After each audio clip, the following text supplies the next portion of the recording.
Before the opening bell, U.S. 5, 4, 3, 2, 1. Before the opening bell, U.S. indices, they were mixed on Tuesday. Shares in capital goods, transportation, food, beverage, and tobacco sectors, they were under pressure. This while shares in the healthcare equipment and services sectors, as well as tech hardware and equipment sectors, they were seeing some strength. While on the economic docket, we had CPI rising 1.5% year over year in February. The NFIB Small Business Optimism Index that rose to 101.7. This all as 67% of S&P 500 constituents, they traded higher yesterday. Now, after the markets closed, Boeing is in the headlines still after the FAA issued a statement on Boeing 737 MAX, stating, "Thus far, our review shows no systemic performance issues and provides no basis to order grounding the aircraft."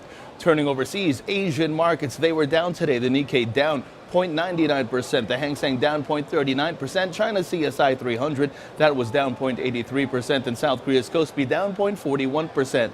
This while European markets, they were edging higher, and U.S. futures calling for a slightly positive start. Now, on the earnings front this morning, the docket is empty, so we go straight to the economic calendar. 8:30 in the morning, we have January durable goods orders, and then we also have February PPI read. Then at 10 o'clock in the morning, we have construction spending.